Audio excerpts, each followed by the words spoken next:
Para quem não me conhece, meu nome é Nelma, trabalhadora lá do Cegal da Unidade 2, lá do Jardim das Oliveiras, lá no Senador Canedo. Só tem um pouquinho de anos que a gente está lá, né? É uma alegria muito grande estar com vocês aqui. Eu já fiz parte aqui da equipe de trabalhadores, né? Mas por outros afazeres, a gente agora vem só de vez em quando, mas sempre que a gente vem, é uma alegria imensa estar com vocês. E hoje a gente vai falar um pouquinho, uma conversa fraterna, né? Não é bem palestras. E assim, nessa conversa fraterna, eu gostaria muito que vocês participassem. Né, dúvidas, quiser complementar a nossa fala, esteja à vontade, porque aqui é bom da gente falar, porque a gente tem tempo, né? A gente pode falar sem a preocupação que a gente tem que terminar com meia hora, tá bom? E a nossa fala é justamente, olha só, do Livro dos Espíritos. Alguém aqui tem o hábito de ler o Livro dos Espíritos? Já estudaram o Livro dos Espíritos? Quem está no Cegal lá na Escola de Média estudou bastante, né? A gente estuda bastante lá o Livro dos Espíritos. Só que o Livro dos Espíritos, não sei se vocês são como eu. Eu sou péssima de ficar decorando números, né, questões e tudo isso. Não dá para a gente fazer isso, eu não consigo. Né? Mas de vez em quando é necessário que, além do Evangelho segundo o Espiritismo, a gente possa também buscar essas questões do Livro dos Espíritos, que nos ajudam no nosso entendimento diário, no nosso processo de evolução, né? Às vezes, colocar como hábito assim, estou falando para vocês que tem que servir para mim também. Vou ler 2 questões do Livro dos Espíritos, né? Junto com o Evangelho, porque faz parte, né? É um aprendizado que complementa o outro.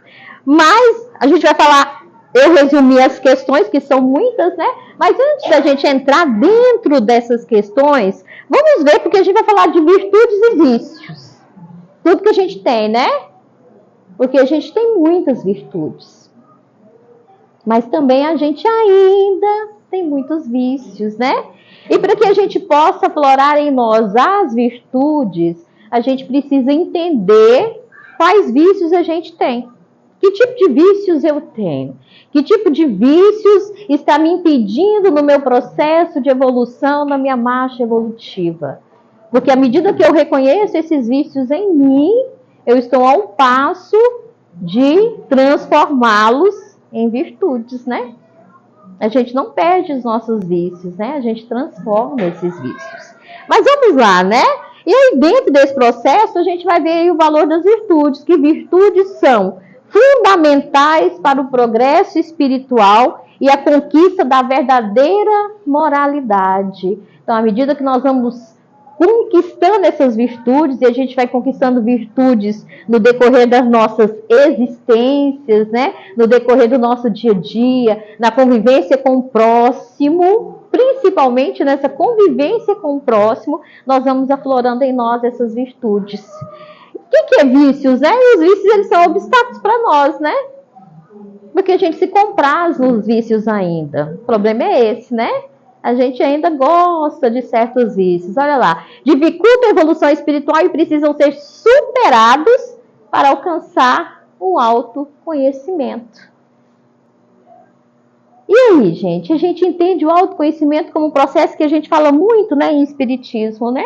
Hoje a gente tem que trocar essa palavrinha aí para aquela que a gente fala espiritualização do ser, mas é uma necessidade nossa essa reforma íntima. A prática do autoconhecimento e da reforma íntima é essencial para transcender vícios e atingir a perfeição. Esse autoconhecimento, por isso que eu questionei, a gente tem o hábito de estudar o Livro dos Espíritos, mas a gente tem que ter o hábito de ler o Evangelho todos os dias. Faz parte, aliás, do nosso tratamento, né? Oi? Vem? Faz parte do nosso tratamento fazer a leitura do Evangelho. Mas além da leitura do Evangelho, eu preciso refletir o que essa mensagem tem a me dizer. Porque só ler, porque ler é fácil, né? Mas sem reflexão, sem a busca do autoconhecimento, sem a vivência diária de tudo aquilo que eu estou buscando através daquela leitura, eu não consigo aprimorar as minhas virtudes. Eu leio apenas, eu passo pelas palavras sem buscar a essência. E é sobre essa essência que nós precisamos, né, atingir. É o ler, compreender e vivenciar. O mais difícil para nós é o vivenciar. O mais difícil para nós é a vivência do Evangelho. É o que nos convida a testemunhar as nossas virtudes. Porque para conquistar virtudes, o que a gente precisa? Sacrifício, né? Tem como alcançar virtudes sem sacrifício? Não tem como a gente alcançar virtudes sem sacrifício. Às vezes a gente fala, eu preciso, né? E tornar uma pessoa melhor. Mas essa pessoa melhor, ela só vai conquistar através de sacrifícios. Somente na convivência uns com os outros. O Evangelho fala que é o que menos a gente quer fazer, né? O que a gente menos quer fazer é adquirir virtudes na convivência com o próximo. Porque quando o outro me desafia, quando o outro me ofende, quando o outro me magoa, eu afasto. Eu não quero, né? E muitas vezes está ali, né? Aquele sacrifício no entendimento, na compreensão, para que a gente possa adquirir essas virtudes. E aí a gente entra dentro da pergunta do Evangelho. Qual a mais meritória de todas as virtudes? Tem alguma? Tem alguma virtude melhor que a outra? O que vocês acham?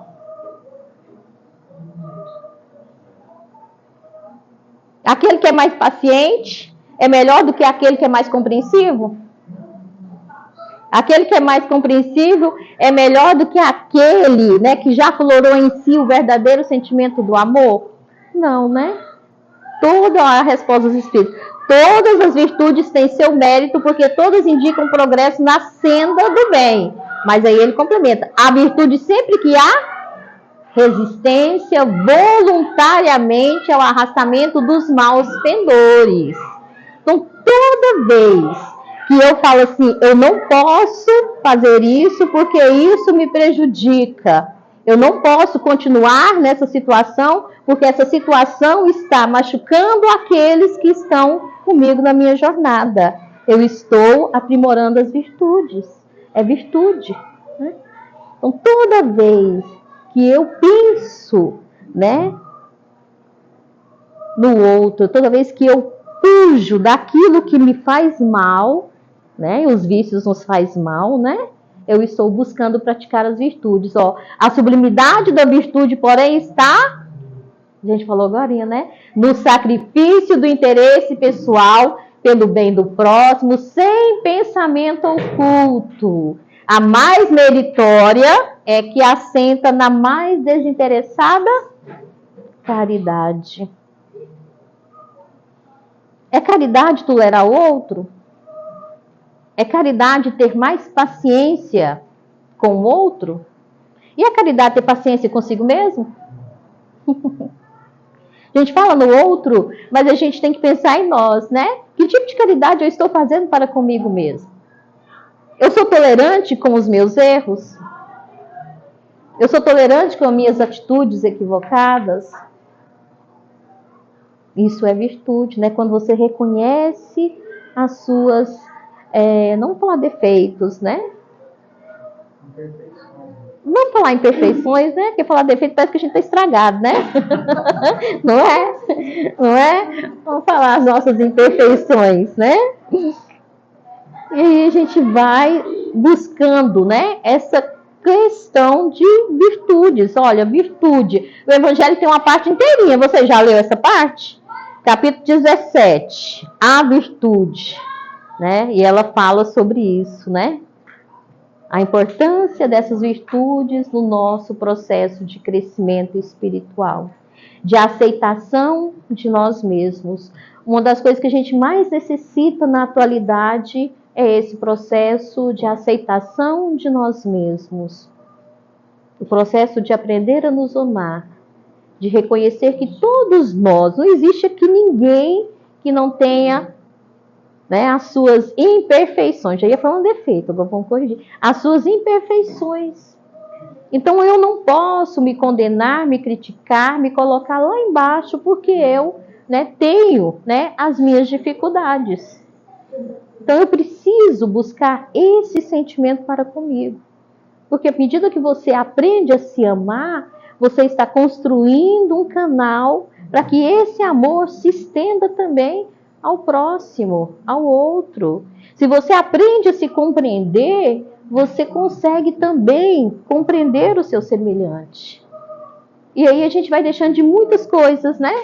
Preconceitos, julgamentos, intolerância, impiedade, porque você está praticando isso para consigo mesmo, um amor para consigo, construindo a base para que você consiga amar o seu próximo.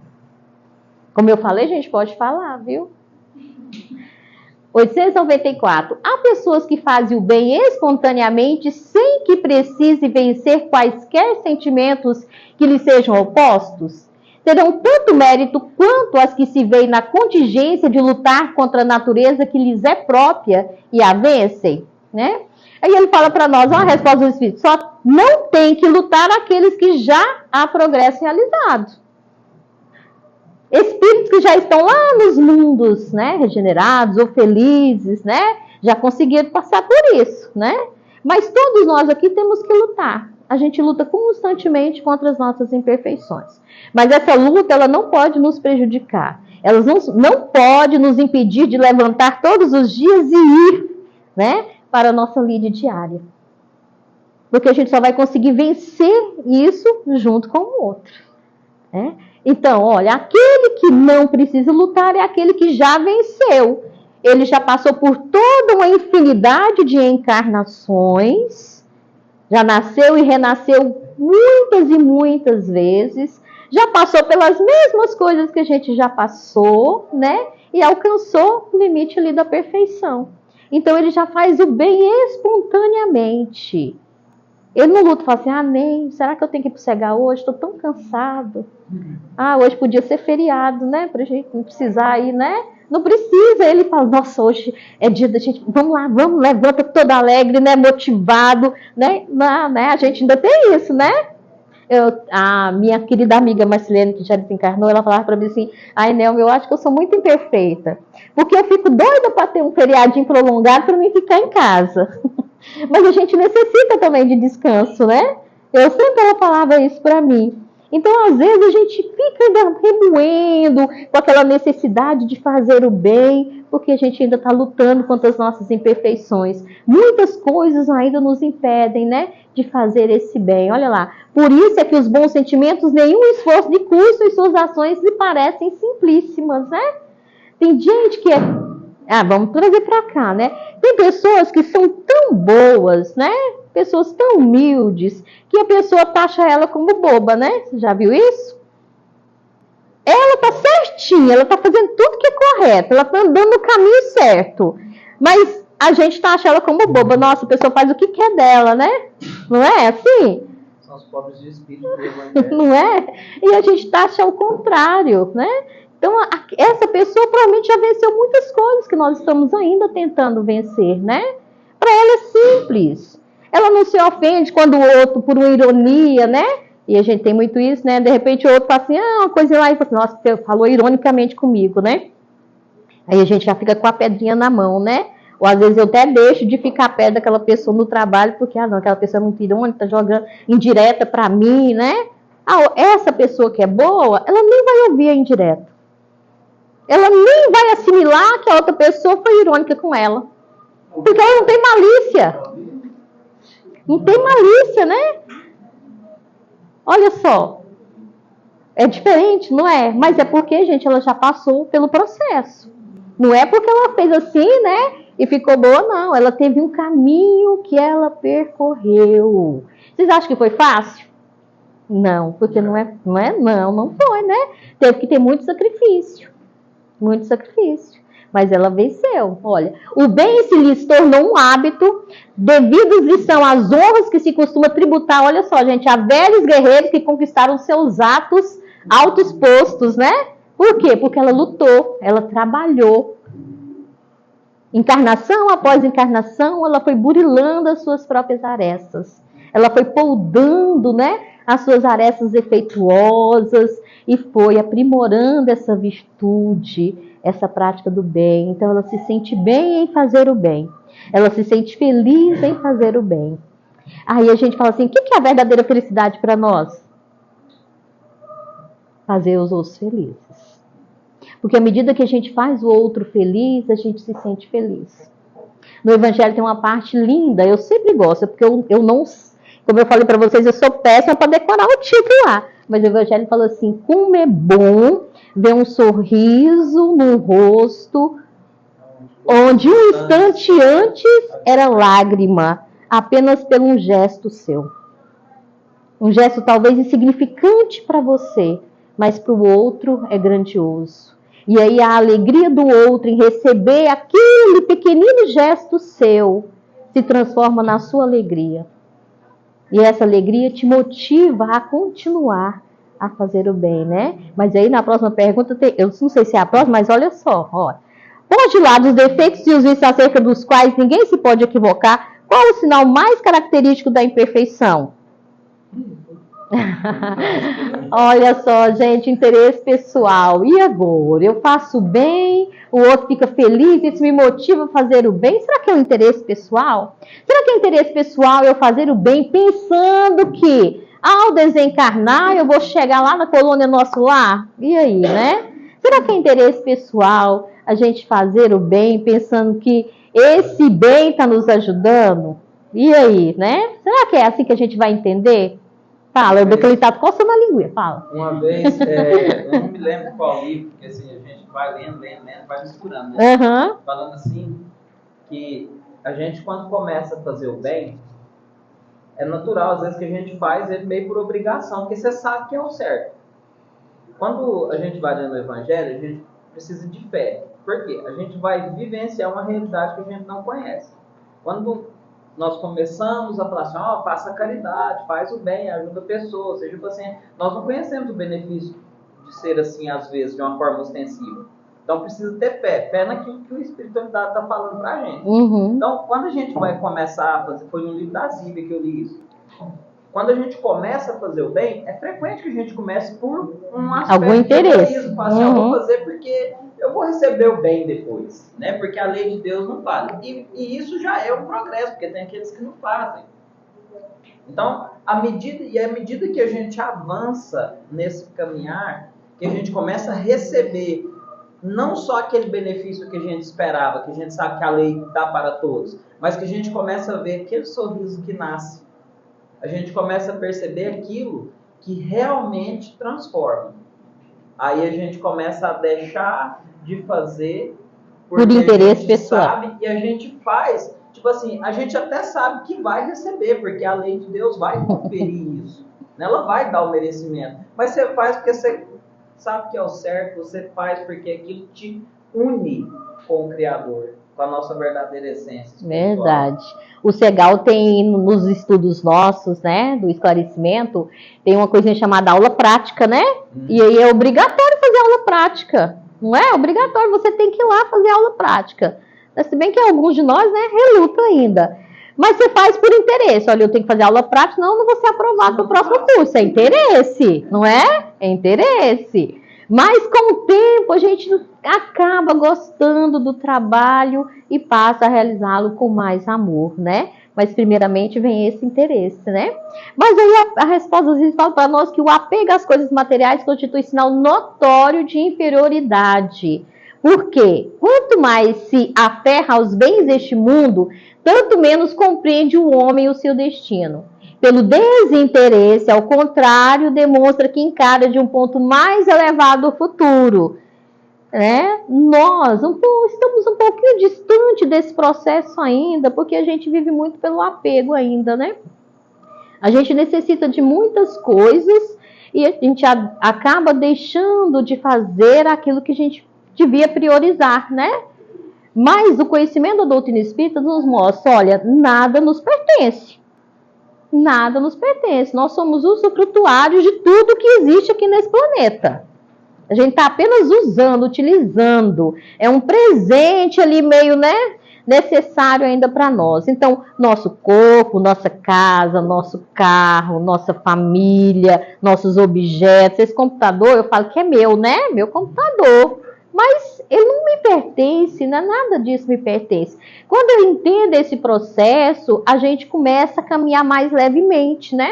Eu preciso ter um lar, eu preciso, né, ter um emprego, eu preciso me vestir, são necessidades do ser humano, né? Na verdade, a gente precisa.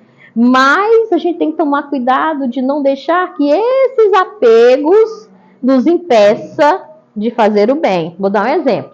Eu trabalho, sou remunerada, né? Mas é o tempo todo focado no trabalho. Eu não tenho nem meia hora da minha semana, de domingo a domingo, para fazer uma visita fraterna a alguém que está doente, porque eu preciso trabalhar. Eu preciso terminar o meu serviço, né? Será que a gente não está exagerando nesse apego, né? Eu preciso trabalhar, mas será que eu não preciso de descanso? E aí vai chegar o momento que cobra da gente, né? A mente enfraquece, o corpo adoece, porque a gente visa. É um exemplo, viu, gente? Aqui não estamos criticando, não. É só um exemplo para a gente fazer uma análise dessa questão, desse apego material, né? Então, o apego, muitas vezes, nos impede de caminhar para a prática do bem. Porque a gente se prende a essas necessidades além daquilo que a gente necessita. A gente vai além, né, daquilo que a gente precisa. Há pessoas desinteressadas, mas sem discernimento, que prodigalizam seus haveres sem utilidade real, por lhes não saberem dar emprego criterioso. Tem algum merecimento essas pessoas? Ela falou assim que tem o desinteresse, né? Eu sou uma pessoa afortunada, tenho dinheiro e dou aí, né, à vontade aí para quem quiser usar, né? Olha, tem o desinteresse. Então, pelo menos um ponto ela tem.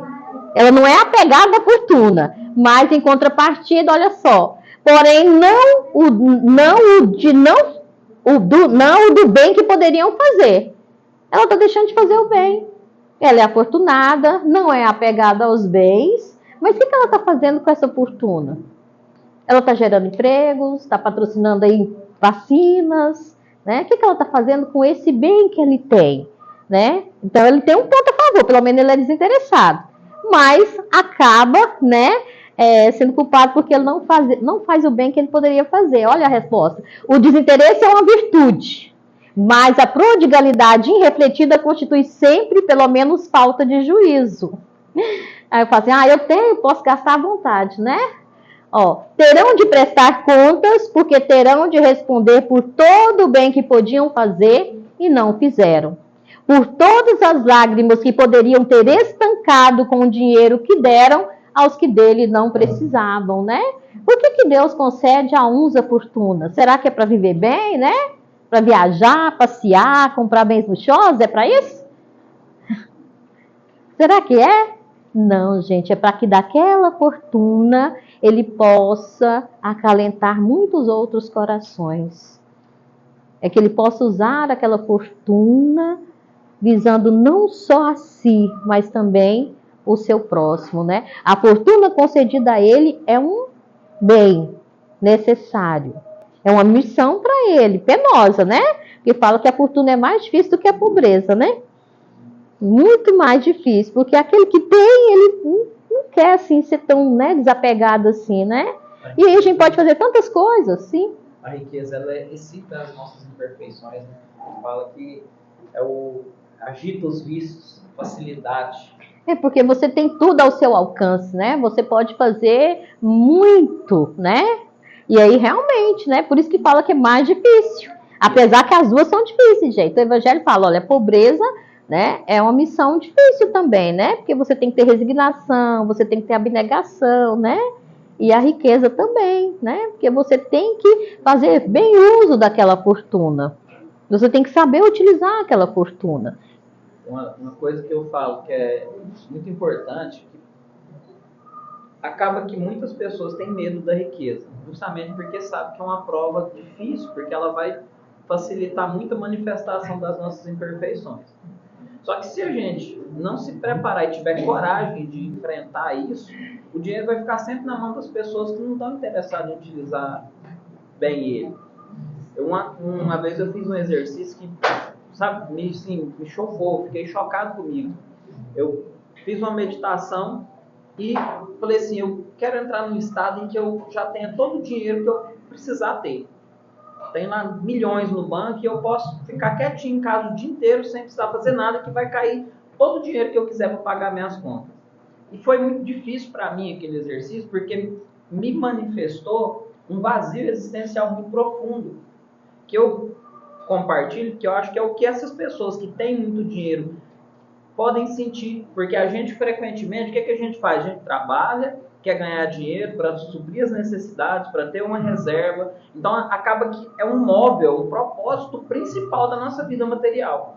Só que o que acontece? Quando a gente vai atingindo uma condição de estabilidade, de ter o suficiente, a gente vai satisfazendo todas essas vontades, e aí é onde, se a criatura não tiver um propósito devidamente, tipo assim, eliciado, esclarecido, um propósito que vai além da vida material, acho que aí ela se perde. Onde muita gente se perde. Porque se a gente pegar, igual você falou, o propósito de uma fortuna, e falar assim, imagina o seguinte, sou dono de uma fortuna, ok, então vou fazer uma pesquisa para a gente fazer culturas lá na África, ou em outro lugar que a fome está assolando, ou fazer uma forma de, igual eles fazem lá no deserto, de armazenar água da chuva, de filtrar a água da chuva do deserto, para que aquela população tenha de onde beber. Quer dizer, esse é um propósito que você já começa a perceber que a vida da gente não gira só em torno do dinheiro, em torno do seu material, mas de dar uma contribuição, de usar realmente como uma ferramenta, né? Esse processo do conhecimento, da utilização bem da fortuna é tão necessário, né? E ela vai sendo adquirida através dos nossos processos também, de encarnações, né? De entendimento. Porque, ora, a gente reclama da pobreza, né? Eu queria ser rico para viajar, para fazer isso, fazer aquilo. Mas, provavelmente você já foi. Provavelmente você já teve condições de fazer tudo isso, né? Porque a gente, ora estamos vivenciando a encarnação na pobreza, ora na riqueza, para que a gente possa ter esse aprendizado, para a gente saber discernir, né? O bem que eu posso fazer com essa fortuna que foi me dada como empréstimo, né? Gerando tantas oportunidades, né? Por exemplo, quantas pessoas vivem sem lar, pagando aluguel? Às vezes ele fala, nossa, que ideia, né? Mas se todo mundo que tivesse, né, esse pensamento do bem, construísse um pouquinho para o próximo, e o Evangelho fala, né, que quando a gente tiver esse entendimento, não haverá mais as misérias que a gente vê hoje em dia. Né? Porque ele fala que aquele que é pobre não vai precisar mais mendigar, porque o rico vai suprir a necessidade do outro. Isso não é uma ilusão. Isso aí é um processo de evolução. Mas, às vezes, a gente ainda está precisando passar por certas provas, né? Mas eu preciso ter conhecimento. O que eu estou fazendo da fortuna que Deus me confiou? E eu falo fortuna, às vezes, para nós, né? Não é uma grande fortuna, mas temos uma quantidade aí que podemos auxiliar alguém. Eu estou fazendo isso, né? E a própria escassez, se a gente for parar para pensar, ela é um estímulo para muitos se movimentarem. É uma reflexão que a gente faz. Se eu não precisasse de dinheiro, eu continuaria me esforçando, trabalhando, querendo contribuir com a sociedade? Continuaria querendo estudar? Continuaria levantando cedo, como eu levanto hoje, porque eu tenho que trabalhar, pagar a conta e criar menino? Criar menino? Quer dizer, eu posso ter uma vida sem escassez? E eu vou continuar sendo útil para a sociedade, para a espiritualidade? Muitas vezes, muitos de nós não, né? E aí, já pensou, se todo mundo fosse rico, alguém ia querer varrer a rua? Alguém que ia querer trabalhar de servente? Não ia, né? Hoje em dia já tá difícil, né? Tá difícil, né? Não é verdade? Tá difícil. Então, Deus sabe fazer tudo certinho, né? Mas o que a gente precisa entender é que a gente precisa aprender a utilizar não só em nosso benefício. Você não nasceu, né, com a oportunidade da fortuna para viver bem na ociosidade, né? Muitos fazem isso ainda, né? Mas depois a gente tem que arcar com as nossas consequências, né? Quem está lá no Segal estudando lá a Memória do Suicida vê, né? O que nossos irmãos fez, irmãos afortunados que se equivocaram na vida e depois. O resgate não é fácil, né? A gente sofre muito mais. Bem, será a reprovação aquele que faz o bem, gente, sem visar a qualquer recompensa na terra? Olha só, Eu faço bem, não espero nada aqui na terra, né? Não espero que o outro retribua nem nada. Mas, esperando que lhe seja levado em conta na outra vida e que lá venha a ser melhor a sua situação, e essa preocupação lhe prejudicará o progresso? Aí ele responde para nós simples, né? Assim, ó, o bem deve ser feito caritativamente, isto é, olha só, né? É com interesse, né? Eu não posso fazer. Ah, vocês acham contrassenso isso? Porque fala que a gente tem que evoluir fazendo bem. E aí a doutrina espírita fala para nós: olha, a gente não mora aqui, nossa casinha não é aqui, né? Não é aqui na terra. A gente tem nossa vida é lá no mundo espiritual. Mas para você chegar lá no mundo espiritual bem, você tem que fazer o bem aqui, né? Mas só que eu não tô, ali a gente não pode fazer o bem pensando, eu tô para fazer o bem, porque ao desencarnar, né, eu vou ter lá, né, um lugar bem melhor, né, vou ter muito bônus horas lá em cima. E aí? E agora, né?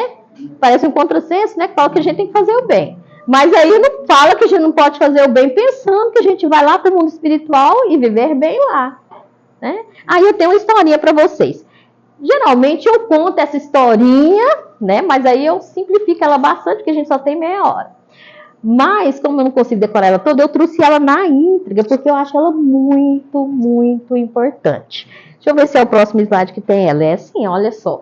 Essa história é uma história do irmão X, né? É a escolha do Senhor. Só para a gente ver aí essa questão do desinteresse, né? Do fazer o bem. Então eu vou pedir licença que eu vou ler para vocês, porque a gente tem tempo, né? Para a gente assimilar melhor. Conta-se que alguns apóstolos do bem tanto se ergueram na virtude que, pela extrema sublimação de suas almas, conseguiram atingir o limiar do santuário resplandente do Cristo. Olha, eles, né? Eram espíritos que vieram e conseguiu aí, alcançar, né? Esse patamar aí de evolução das virtudes. Voltaria ao mundo no prosseguimento da obra de amor em que se entrosavam, no entanto, convocados pelos poderes angélicos, poderiam excursionar felizes pelas vizinhanças do lar divino. Bem-aventurados pela glória e pela bondade, constituíam provisoriamente no céu toda uma assembleia de beleza e sabedoria. Missionários ocidentais ostentavam dalmáticas imponentes, lembrando as instituições religiosas a quem haviam pertencido, enquanto que os santos do Oriente exibiam túnicas liriais. Veneráveis sacerdotes das igrejas católicas e protestantes confundiam-se com os patriarcas judeus e budistas. Admiráveis seguidores de Confúcio e insignes devotos de Maomé entendiam-se uns com os outros. Olha que assembleia maravilhosa, né? Muito acima das interpretações humanas, tendentes à discórdia, alcançavam, enfim, a suprema união na esfera dos princípios. A gente vai trazer para cá. Já pensou uma assembleia assim? Todos os grandes religiosos juntos, né, no mesmo local, se confraternizando, conversando um com o outro, né, sem preconceito, sem nada disso. Olha lá, exornava-se cada um com a mensagem simbólica dos templos que haviam representado. Anéis, cruzes, báculos, auréolas, colares, medalhas e outras insígnias preciosas destacavam-se do linho e da púrpura, da seda e do ouro, faiscando ao sol em que se banhavam. Entretanto, um deles destoava do brilhante conjunto. Era um antigo servidor do deserto que não se filiara a igreja alguma. Ibrahim al-Mandeb fora apenas devotado irmão dos infelizes que vagueavam nas planícies arenosas da Arábia. Não possuía qualquer sinal que o recomendasse ao respeito e à consideração. Trazia os pés descalços, enxaga e pó. Na veste rota, mostrava as manchas sanguinolentas das crianças feridas que haviam conchegado de encontro ao peito. As mãos magras e hirsutes pareciam forradas em couro de camelo. Tão calejadas se achavam no rude trabalho de assistência aos viajantes perdidos. Os cabelos grisalhos e imundos falavam de longas peregrinações sobre a tempestade, e o rosto enrugado e rijo era a pesada moldura de 2 olhos belos e lúcidos, mas encovados e tristes, guardando pavorosas visões das dores alheias que ele havia socorrido, abnegado e atento. Isolado do festim, o ancião notou que 2 anjos examinavam a assembleia, fazendo anotações num pergaminho celestial. Depois de analisarem todos os circunstantes, um por um, abeiraram-se dele, estranhando-lhe a desagradável presença. Amigo, interrogou um dos emissários, a que igreja pertencestes na terra? Para que pergunta? Inquiriu o forasteiro com humildade. O Senhor deseja estender-se com os dos visitantes do lar divino, e estamos relacionando por ordem os nomes daqueles que mais profundamente amaram no mundo, o amaram no mundo. E ele responde: não se preocupem comigo, clamou o anônimo beduíno. Nunca pude consagrar-me ao culto do Senhor e, sinceramente, ignoro por que razão fui guindada até aqui, quando não posso ter lugar entre os eleitos da fé.